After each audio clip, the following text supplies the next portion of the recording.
우리가 보통 하나님 은혜 주세요, 은혜를 갈망합니다, 이렇게 기도를 합니다만, 여러분, 은혜는 그렇게 선물처럼 또 어떤 복이라고 하는 것처럼 내가 지금 있는 자리에서 받을 수 있는 그 어떤 것일까요? 그래서 하나님께 은혜를 달라고 떼를 쓰거나 기도하면 하나님께서 옛다 하면서 주시는 그것이 은혜일까요?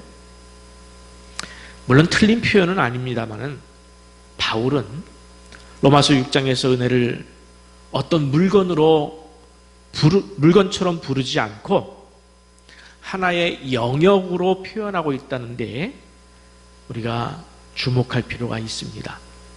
함께 로마서 6장 13절 14절을 보겠습니다. 또한 너희 지체를 불의의 무기로 죄에게 내주지 말고 오직 너희 자신을 죽은 자 가운데서 다시 살아난 자 같이 하나님께 드리며 너희 지체를 의의 무기로 하나님께 드리라. 죄가 너희를 주장하지 못하리니 이는 너희가 법 아래에 있지 아니하고 은혜 아래에 있습니다. 아멘. 바울은 은혜라는 것을 우리의 삶을 누구에게 맡기느냐, 누구의 지배를 받느냐의 문제에 열쇠로 접근하고 있습니다. 먼저 대비되는 것은 죄와 하나님이에요. 우리 삶을 불의의 무기로 사용하도록 죄에게 내주지 말라 명령하고 있어요. 죄에게 내 삶을 내주지 말라. 여러분의 시간을, 여러분의 물질을 내주지 말라.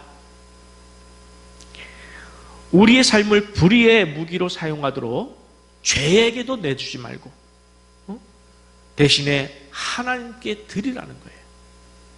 하나님께 드리라.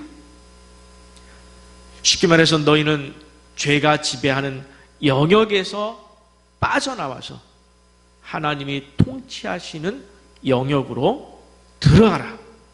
이렇게 말씀하시고 계신 거예요. 그리고 또 다시 다른 언어로 설명하시는 것은 죄가 너희를 주장하지 못하게 하라는 거예요. 지배하지 못하게 하라는 거예요. 너희 자신을 하나님이 다스리도록, 하나님이 통치하시도록 은혜 아래로 너희 자신이 들어가라. 이렇게 말씀하시고 있어요. 여기에 은혜를, 이 단어를 쓰고 있습니다. 이렇게 은혜라고 하는 것은 어떤 물건처럼 혹은 선물처럼 이렇게 주고받는 것이라기보다는 다스림의 영역으로 볼 수 있습니다. 다스림의 영역이에요. 그러니까 은혜의 반대쪽 영역은 누가 다스리고 있습니까? 죄가 다스리는 곳이에요. 죄가 주인 되는 곳이에요. 은혜가 있는 곳은 하나님이 통치하시는 곳이에요. 하나님이 다스리는 곳이에요. 너희는 그 은혜의 영역 안으로 들어가라는 거예요. 액션을 취하라는 거예요. 자신을 하나님의 통치에 맡기라는 거예요. 결단하라는 거예요. 이렇게 은혜라고 하는 것은 내가 결단하고 움직여서 들어가는 영역으로 보여주고 있는 그림이 바로 오늘 본문의 말씀입니다. 오늘 본문은 우리가 너무도 잘 아는 탕자 이야기죠. 그런데 우리가 가진 성경을 보면은 시작 지점에 제목 비슷한 것이 나오는데, 제가 가진 성경에는 뭐라고 나와 있냐면 잃은 아들을 되찾은 아버지 비유라고 그랬어요. 잃은 아들을 되찾은 아버지에 대한 비유. 네. 저는 이 제목이 더 좋다고 생각을 합니다. 탕자 이야기보다. 탕자 이야기라고 하면은 누가 주인공이 되죠? 탕자가 주인공이 되는데 아버지가 주인공이 되는 거예요. 잃은 아들을 되찾은 아버지의 비유. 아버지가 주인공이에요. 자, 그림 하나 볼까요? 예, 이 그림은 우리 교회 계단 내려올 때 바로 저기 콘솔 위에 세워져 있는 그림이죠. 렘브란트가 그린 돌아온 탕자라는 제목의 그림인데, 여러분 아버지의 그 얼굴을 자세히 한번 보세요. 아버지의 얼굴을 자세히 한번 보시고, 지금 잘 안 보이시면 이따 예배 끝나고 나가시면서라도 한번 가만히 보시기 바랍니다. 얼마나 인자하고 애틋하게 그 아버지의 손이 아들을 품고 있는 그 모습 그대로를 정말 잘 묘사하고 있어요. 그리고 온갖 고생 끝에 정말 거지꼴로 돌아온, 그래서 발에서 신발이 벗겨져 있습니다. 아예 그 아들의 모습이 생생하게 묘사된 그림입니다. 아시다시피 어느 가정의 둘째 아들이 아버지에게 자기가 받을 상속받을 몫을 미리 받아서 집을 떠나 어디로 갔다고 그랬죠? 먼 나라로 갔다고 그랬어요. 성경에 보면은 먼 나라. 제가 설교를 준비하면서 성경을 묵상하다가 왜 굳이 먼 나라라고 표현했을까? 그런 뜬금없는 질문이 제 안에 생겼습니다. 여러분, 왜 굳이 먼 나라라고 밝혔을까요? 그냥 집을 떠나니라 그래도 되는 것을 먼 나라로 갔다. 네, 하나님과 세상은 멀어도 너무도 먼 곳이기 때문에 그래요.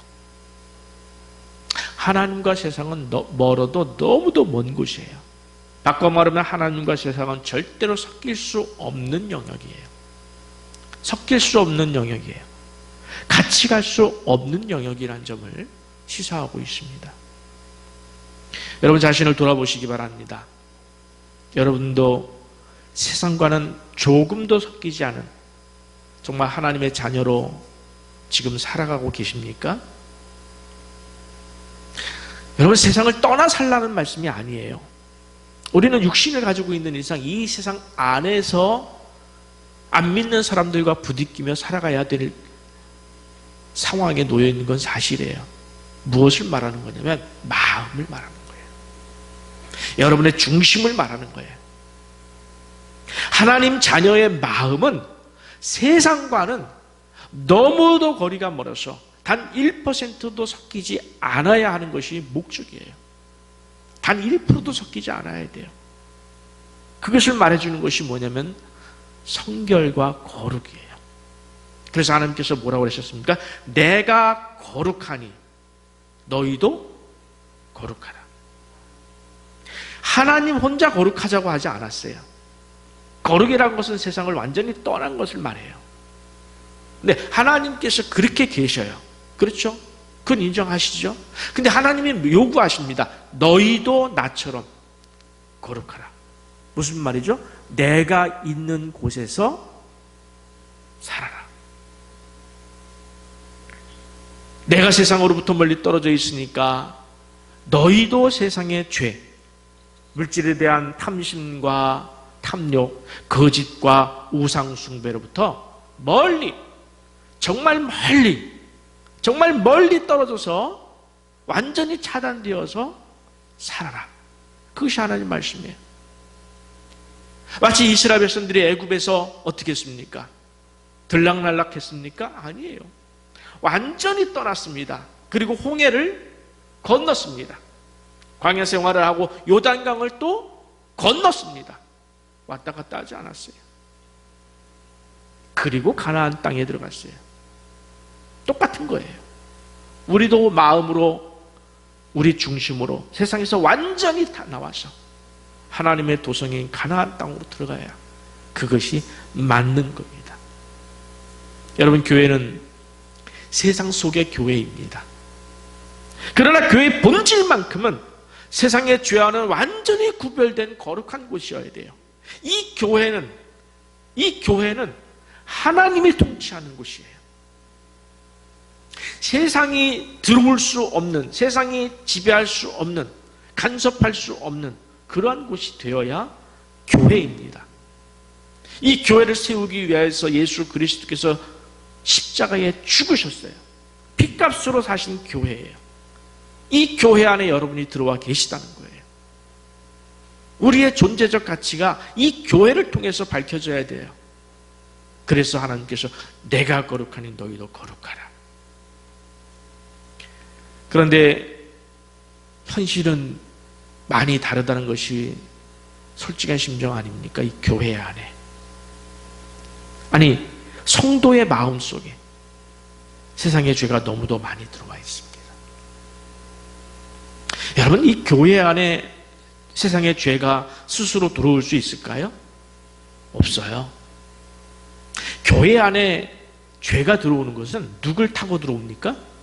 바로 사람을 타고 들어오는 거예요. 그죠? 목사를 타고서 교회 안에 죄가 들어오고, 성도를 타고서 죄가 교회 안에 들어와서 주인 노릇하는 겁니다. 결국에는 우리가 문제라는 거예요. 교회 안에 세상의 거짓과 탐심과 탐욕, 시기와 질투와 미움, 음란함과 음욕, 온갖 더러움이 발견되고 있다면 여러분, 그것이 누구 안에 있다는 거예요? 우리 안에 있다는 거예요.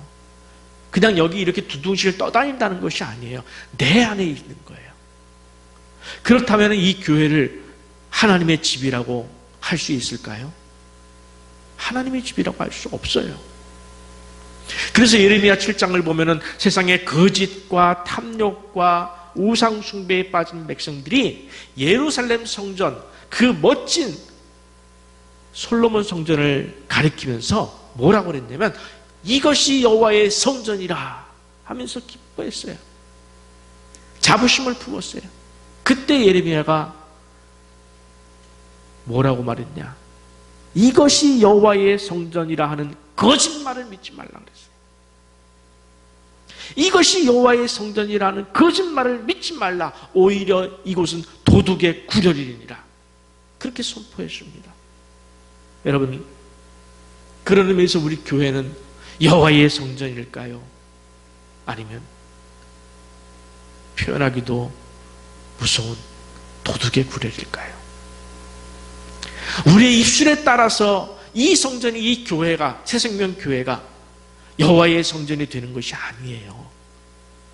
입술의 고백을 따라서 되는 것이 아니라 우리의 삶에 따라서, 내 삶에 따라서 이 성전이 여호와의 성전이 되느냐 아니면 도둑의 구렬이 되느냐가 결정된다는 사실입니다. 여러분, 먼 나라로 표현된 세상, 하나님을 믿지 않고 육체의 정욕대로 사는 삶에 대해서 성경이 얼마나 무서운 표현으로 멀리할 것을 권면하고 있는지를 좀 보여주고 싶어요. 여러분, 베드로 후서 2장 10절을 한번 보겠습니다. 특별히 육체를 따라 더러운 정욕 가운데서 행하며 주관하는 일을 멸시하는 자들에게는, 여기서 주관하는 일은 하나님이에요. 하나님을 멸시하는 자들에게는, 하나님 말씀을 순종하지 않는 자들에게는 형벌할 줄 아시느니라. 이들은 당돌하고 자긍하며 떨지 않고 영광 있는 자들을 비방하거니와 그랬어요. 또 베드로후서 2장 12절부터 14절을 보는데, 그러나 이 사람들은 본래 잡혀 죽기 위하여 난 이성 없는 짐승 같아서, 제가 노란 글씨로 좀 썼습니다. 본래 잡혀 죽기 위하여 난 이성 없는 짐승 같다는 거예요. 그 알지 못하는 것을 비방하고 그들의 멸망 가운데서 멸망을 당하며 불의의 값으로 불의를 당하며 낮에 즐기고 노는 것을 기쁘게 여기는 자들이니 점과 흠이라. 너희와 함께 연회할 때에 그들의 속임수로 즐기고 놀며 음심이 가득한 눈을 가지고 범죄하기를 그치지 아니하고 굳세지 못한 영혼들을 유혹하며 탐욕에 연단된 마음을 가진 자들이니 저주의 자식이라. 읽기도 무서운, 정말 무서운 말씀이에요. 하나님은 베드로를 통해서 세상 속에 갇혀 사는 사람들, 세상의 가치관 속에서 빠져나오지 못하는 사람들을 향해서, 본문의 둘째 아들이 찾아간 먼 나라에서 사는 사람들을 향해서 형벌을 받을 것이라는 거예요. 형벌을 받을 것이라. 무엇보다 저는 이 표현이 가장 무섭습니다, 여러분. 본래 잡혀 죽기 위하여 난 이성 없는 짐승 같아서. 우리가 저 짐승들과 다른 것은 딱 한 가지예요. 우리에게는 영혼이 있다는 거예요. 우리에게는 하나님이 있다는 거예요. 하나님을 안다는 겁니다. 여러분, 짐승이 하나님 압니까? 몰라요. 짐승은 하나님을 알 수가 없어요.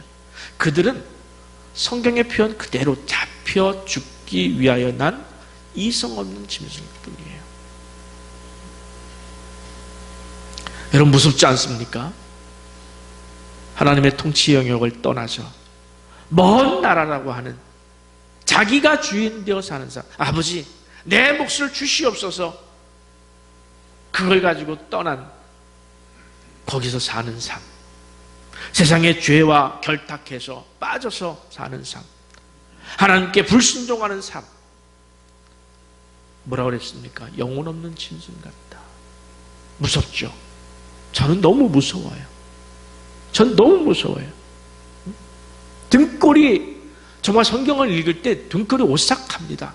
성경이 이 정도로 표현하는 것이 있다니. 오싹해요. 정신이 번쩍 들어야 됩니다. 여러분, 오늘 말씀드리면서 정신이 번쩍 들어야 돼요. 이 표현을 보면서 정신이 번쩍 나야 돼요. 자기 삶을 빨리 돌아보고 그런 부분이 있으면, 내가 세상과 결탁한 부분이 아직 있다고 한다면 빨리 끊어버려야 됩니다. 정말 무서운 이야기예요. 두려워서 부들부들 떨어야 해요. 그리고 다시 내가 온전히 하나님께서 통치하시는 영역으로 돌아오셔야 합니다. 이 부분이 정말 무섭다면 하나님 말씀에 온전히 순종해야 할 줄 믿습니다. 이제 본문으로 돌아와서 누가복음 15장 16절에서 17절 말씀을 한번 보겠습니다. 그가 돼지 먹는 쥐염 열매로 배를 채우고자 하되 주는 자가 없는지라. 이에 스스로 돌이켜 이르되 내 아버지에게는 양식이 풍족한 품꾼이 얼마나 많은가. 나는 여기서 줄여 죽는구나. 아버지 유산을 가지고 나간 둘째 아들에게 돈이 있을 때는 친구가 많은 줄 알았습니다. 그러나 돈이 떨어지자 모두 떠나버리고 말았습니다. 밥 한 끼 사줄 사람이 없어요. 밥 한 끼 챙겨줄 사람이 없어요. 그 많은 돈을 썼는데도. 그래서 할 수 없이 유대인으로서는, 여러분, 유대인들은 돼지를 볼 때 그건 혐오 동물이에요. 먹질 않기 때문에. 돼지와 연관된다는 사실 자체가 부끄러움이에요. 근데 갈 곳이 없고 할 것이 없는 거예요. 그래서 할 수 없이 돼지 치는 일을 했습니다. 먹을 것이 없어서 돼지가 먹는 쥐염 열매를 먹으려고 했지만 그나마도 먹을 수가 없어요. 제가 이스라엘 갔을 때 돼지 쥐염 열매를 좀 가져와 봤습니다만 좀 이렇게 기다란, 뭐라 그럴까요, 콩같이 비슷한 건데 딱딱하기가 이루 말할 수가 없어요. 아마 물에 불려서 주는 것 같은데 그것조차도 여의치가 않았다고 그랬습니다. 이것이 세상이에요. 친한 듯 싶지만은 세상은요, 자기 자존심 건드리면, 자기 고유 영역 침범하면, 또 물질을 요구하면, 제가 어떤 청년들을 한번 만날 기회가 있었는데 굉장히 친해요. 자기들끼리 굉장히 친한데 원칙이 하나 있대요. 그게 뭐냐? 돈 내기는 하지 말 것. 쉽게 말해서 돈을 꾸어달라기는 하지 말 것. 하는 순간 우리 친구 사이는 절교야. 그게 자기들의 원칙이래요. 물질을 요구하는 순간 등을 돌리는 곳이 세상입니다. 왜? 그 물질의 주인이기 때문에 그래요. 그 물질에 붙잡혀 살기 때문에 그렇습니다. 이기주의가 지배하는 곳이에요. 죄가 지배하고 사단이 지배하는 곳이, 하나님의 자녀는 절대로 살 수 없는 곳이 세상이고 살았어도 안 되는 곳이 세상입니다. 여기서 아들이 선택할 수 있는 옵션은 두 가지였습니다. 아버지를 그곳으로 부르든, 그렇죠? 아버지, 제가 여기 있습니다. 와서 도와주세요. 아버지를 부르든, 자기가 아버지께 가든, 둘 중에 하나밖에 없어요. 자, 그런데 우리가 여기서 중요한 것이 하나 있습니다. 아버지의 태도를 눈여겨보셔야 돼요. 아버지는 분명히 아들이 먼 나라에 가서 소위 개고생을 하고 있는 것을 알았을 것입니다. 그렇지 않겠습니까? 사람을 보내서 어떻게 사는지 좀 보고 와라. 분명히 그랬을 거예요. 여러분이 아버지라면 그렇게 하셨겠죠. 저라도 그렇게 했을 거예요. 분명히 내 아들이 유산을 가지고 나가서 개고생을 하고 있는 걸 알았을 것입니다. 그런데 사람을 보내서 억지로 데려오지 않았다는 사실은 중요한 거예요. 그 아들을 찾으러 가지도 않았다는 것도 중요한 거예요. 아들의 소식을 들었습니다. 온다고 합니다. 온다는 소식을 들었을 때에 먼 거리까지 나가서 기다릴지언정 먼저 아들을 찾아가지 않았다는 것이 중요한 포인트예요. 여러분, 우리는 때로 사울이 바울 된 것을 부러워하는 경우가 많이 있습니다. 우리 마음속에 그런 경우도 있어요. 저도 그래요. 어느 날 정말 하나님께서 사울을 찾아가셨듯이 저를 좀 찾아오셨으면 좋겠다. 물론 찾아오실 때도 많습니다. 사울이 예수 믿는 자를 핍박하기 위해서 다메섹으로 가던 도중에 예수님이 먼저 그를 찾아오셨지 않습니까? 그때 사울은 한순간에 변화되었어요. 이제는 예수를 핍박하는 자가 아니라 오히려 그 예수를 전하는 자로 변했습니다. 완전히 변한 거예요. 우리도 좀 이렇게 되길 원하는 그런 부분이 있습니다. 근데 좀 제가 나쁘게 좀 표현을 하겠습니다. 신앙의 축복을, 은혜를 손 안 대고 코 푸는 방법으로 얻고 싶은 지독한 이기심이다. 저는 그렇게 표현하고 싶어요.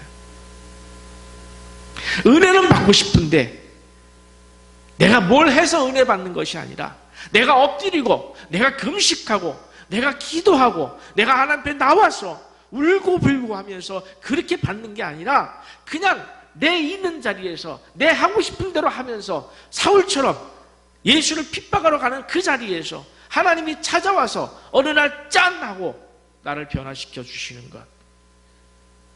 여러분, 그거 원하십니까? 어떤 때는 저도 그렇게 되고 싶어요. 이거 하고 싶은 생각 안 드셨다면 거짓말일 것 같아요. 근데 그건 손 안 대고 코 푸는 이기적인 거 아닙니까? 나는 아무런 노력과 희생도 없이 그냥 은혜라는 좋은 것, 은혜는 받고 싶은 거예요. 은혜만 받고 싶은 마음이에요. 여러분, 내 마음밭이 죄의 지배를 받고 세상의 지배를 받는 상태에서 은혜만 오면은 우리는 그렇게 원하고 있어요. 아니에요. 은혜는 그렇게 오질 않습니다. 하나님의 은혜는 그렇게 오질 않아요. 하나님의 은혜는 내 마음밭에 죄가 떠났을 때 오는 거예요. 죄가 더 이상 나를 지배하지 못할 때 은혜가 오는 거예요. 그렇지 않습니까? 은혜는 죄와 섞일 수가 없어요. 내가 순종하지 않는 책임을, 어떤 분은 또 이렇게 얘기해요. 하나님께서 내게 은혜를 주시지 않아서, 하나님이 내게 은혜 주지 않아서, 그렇게 좀 핑계하는 분이 있는데, 그것은 말을 조심해야 돼요. 내가 순종하지 않는 책임을 하나님께 돌리는 거예요. 하나님께 돌리는 거예요.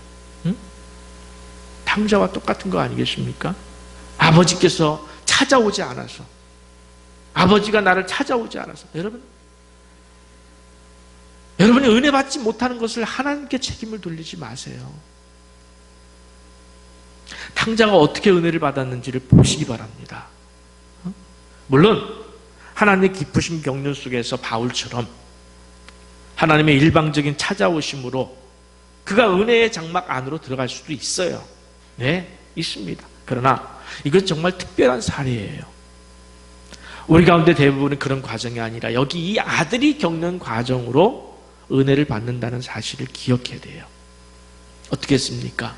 먼 나라에 있던 그 아들이 어느 날 결단을 내립니다.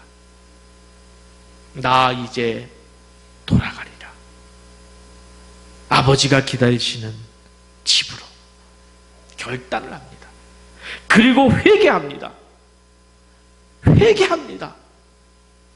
여러분, 은혜는 회개가 있는 자리에 임합니다. 그리고 자신의 권리를 모두 포기합니다. 권리를 포기한다는 것은 자기 부인을 해요. 나는 죽었습니다. 자기 부정해요. 저는 아무것도 할 수 없습니다. 하나님, 저는 아무것도 할 수 없습니다. 하나님 없으면 저는 죽습니다. 그게 자기 부정이고 자기 부인이에요. 여러분, 누가복음 15장 18절 19절 한번 보시기 바랍니다. 아버지, 내가 하늘과 아버지께 죄를 지었사오니. 여러분, 회개가 있어야 되는 거예요. 지금부터는 아버지의 아들이라 일컬음을 감당하지 못하겠나이다. 자기 부인을 하는 거예요. 자기 부정을 하는 거예요. 나를 품꾼의 하나로 보소서. 나는 아들이라 칭할 그럴 만한 자격이 없습니다. 나는 아무것도 아닙니다. 우리가 은혜를 구하는 방식과 사뭇 다르지 않습니까? 어떻습니까, 여러분? 이렇게 구하고 계십니까? 이렇게 구하시기 바랍니다. 그런데 우리의 마음은 아직도 먼 나라에서 빠져나올 생각이 없어요. 예를 들면 중요한 얘기예요. 아직도 먼 나라에서 내 마음은 빠져나올 생각이 없어요. 단절하고 싶은 생각도 없어요. 회개할 마음도 없어요. 나쁜 습관을 버릴 마음도 없어요. 불순종의 마음을 순종의 마음으로 바꿀 의지가 없어요. 그러면서 기도합니다. 하나님, 은혜 주옵소서. 그러면 제가 결단하겠습니다. 하나님, 은혜 주옵소서. 그러면 제가 결단하겠습니다. 결단 못하는 게 누구 책임이에요? 하나님 은혜 안 주셔서. 아니에요. 여러분이 먼저 결단하시라는 거예요. 왜 여러분이 우리가 결단해야 되냐면 아버지가 계시다는 것을 알아요, 몰라요? 이 아들은 압니다. 아버지가 계신 곳이 어디인지 알아요, 몰라요? 압니다. 알아요. 완전히 모르면 괜찮아요. 완전히 아무것도 모르면, 사울처럼 아예 모르면 하나님이 찾아가십니다. 근데 우리는 알아요. 아버지가 어디 계시고 어떻게 하면 하나님 안에 가는지도 알아요. 그래서 우리에게 하나님은 요구하시는 거예요. 네가 결단하라. 그리고 아버지가 계신 그곳으로 가라. 거기에 은혜가 있다. 여러분, 은혜는 먼 나라에 내가 있으면서 구하는 곳이 아니에요. 자신의 모든 죄를 회개하고 아버지가 계신 집으로 돌아와서 아버지의 것을 누릴 수 있는 것, 그게 바로 은혜예요. 아버지를 만나고 아버지의 것을 누릴 때 그것이 바로 은혜입니다. 누가복음 15장 22절 이하를 제가 읽어보겠습니다. 이 아들, 회개하고 자기 부정을 하고 아버지께로 돌아온 이 아들에게 무엇이 주어졌는지를 보세요. 아버지는 22절, 아버지는 종들에게 이르되 제일 좋은 옷을 내어다가 입히고, 이게 은혜예요. 이게 은혜예요. 손에 가락지를 끼우고 발에 신을 신기라. 그리고 살찐 송아지를 끌어다가 잡으라. 우리가 먹고 즐기자. 이 내 아들이 죽었다가 다시 살아났으며 내가 잃었다가 다시 얻었노라 하니 그들이 즐거워하더라.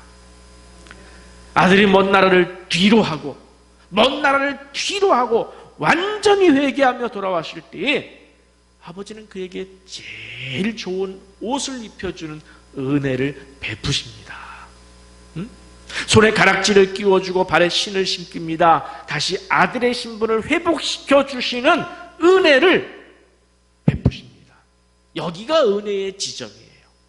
여기가 은혜가 베푸는, 은혜를 받는 지점이라는 거예요. 여러분, 은혜란 바로 이런 것입니다. 하나님 아버지를 만나는 것. 그리고 그분이 준비해 두신 자녀됨의 신분을 온전히 회복하는 데서 은혜는 출발하고 있어요. 여러분, 하나님은 지금 이 순간도 은혜를 준비하고 두 손에 들고 여러분 한 사람 한 사람이 하나님 품으로 돌아오기만을 기다리시고 계신 아버지이심을 믿으시기 바랍니다. 여러분에게 제일 좋은 옷을 입혀주시려고, 신발을 신겨주시려고, 가락지를 끼워주시려고 지금 들고 계신 거예요. 들고 계신 겁니다. 여러분이 결단하시기만 하면 되는 거예요. 돌아오시기만 하면 되는 거예요. 회개하시기만 하면 되는 거예요. 먼 나라를 진짜 나에게 먼 나라가 되게 해야 돼요. 이해하셨나요? 세상이라고 하는 먼 나라가 내게 진짜 멀어져야 되는 거예요. 세상의 가치관이 너무 멀어져야 되는 거예요. 세상의 거짓과 탐욕과 시기와 질투, 이런 것이 난무하는 이 세상의 가치관이 내게서 완전히 먼 나라가 되어야 돼요. 거기는 본래 잡혀 죽기 위하여 난 이성 없는 짐승 같은 삶이 있는 곳, 거기서 완전히 빠져나와야 됩니다. 불의의 값을 탐하고 물질을 탐하고 의지하는 삶, 거기서 완전히 여러분 도망치십시오. 완전히 끊으십시오. 속임과 음란함으로 가득했던 눈을, 죄송한 표현입니다, 뽑아버리세요. 내 눈이 범죄하면 내 눈을 뽑으리라. 여러분, 두 눈을 가지고 지옥에 들어가느니 눈을 뽑아버리고 천국에 들어가는 것이 훨씬 나은 것을 여러분 분명히 아시고 계시잖아요. 하나님 기도하세요. 주여, 이 눈이 범죄하거든 뽑아버리시옵소서. 이 눈을 가지고 지옥에 가느니 이 눈을 뽑고 주님 천국 가기를 내가 원합니다. 아버지 은혜 받기를 원합니다. 아버지 은혜 안에 살기를 원합니다. 주여, 내 물질 이것이 은혜를 방해한다면 없애소서. 내가 하나님의 은혜를 받는 데 있어서 이 물질이 방해한다면 이것도 없애소서. 사회적인 지위가 방해한다면 이것도 없애소서. 뭐라도 없애소서. 하나님의 은혜를 방해하는 것, 뭐라도 다 없애소서. 괜찮습니다. 저는 아버지 은혜만 있으면 됩니다. 아버지 은혜만 있으면 됩니다. 아버지 은혜만 있으면 됩니다. 사랑하는 성도 여러분, 은혜는 창조주 하나님을 깨닫는 데서부터 시작돼요. 아버지께서, 하나님께서 만물을 지으신 창조주이심을 깨닫고, 우리는 벌레만도 못한 존재임을 깨닫고 그 앞에 엎드려 고개조차 들 수 없을 때, 그 하나님의 손길이 느껴질 때, 그 하나님의 안수하심과 아까 보여줬던 그 그림, 아버지가 탕자를 이렇게 안고 있는 그 따스한 손길이 느껴질 때, 거기에 은혜가 있는 줄 믿으시기 바랍니다. 은혜는 예수 그리스도 십자가에서 시작되는 거예요. 예수께서 내 죄를 위해서 죽으셨다고 하는 그 사실이 몸서리쳐지게 느껴질 때, 거기에서 눈물이 나는 거고, 거기에서 세상 모든 가치가 별것 아니구나 깨달아지는 거예요. 여러분, 그 은혜를 받아야 되지 않겠습니까? 다시 한번 말씀드립니다만, 세상의 물질과 명예와 권력과 음란함과 거짓의 그 격투장, 그 싸움장, 그죠? 세상은 그런 곳이에요. 거기서 완전히 나오셔야 해요. 거기서 우리가 오늘도 살아가야 되고 지금 이 예배 끝나고 다시 거기서 살아가야 되지만 마음은 거기서 살면 안 되는 거예요. 마음은 오직 하나님에게 붙들려 있어야 돼요. 여러분, 우리가 어떻게, 물론 이제 판결이 나봐야 알겠습니다만은, 우리가 어떻게 세상에서 30대에 6년 일하고 퇴직금으로 50억을 받는 그런 사람을 이길 수가 있겠어요? 그런 사람과 경쟁이 됩니까?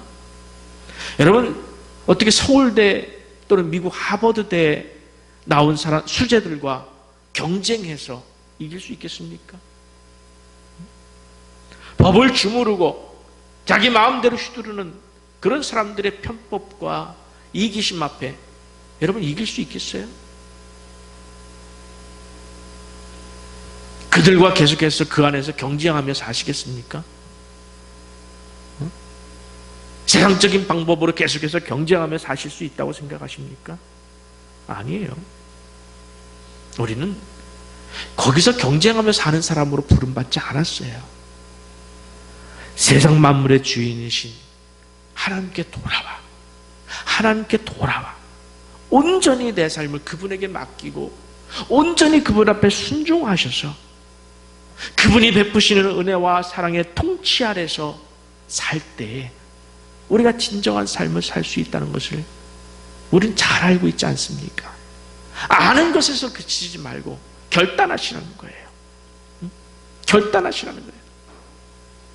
어떻게 사는 것이 훗날 내가 죽음 이후를 잘 준비하는 것일까? 기름을 준비한 다섯처럼 내가 기름을 준비하며 살아야 되는데 어떻게 사는 것이 준비하는 것일까? 세상의 경쟁 속에서 마음에서 빠져나오시죠. 이제는 그 마음을 하나님께 온전히 들으심을 통해서 하나님 회개하겠습니다. 아버지를 떠났던 것을 회개하겠습니다. 아들이 가장 회개하는 것은 아버지를 떠난 것을 회개하는 거예요.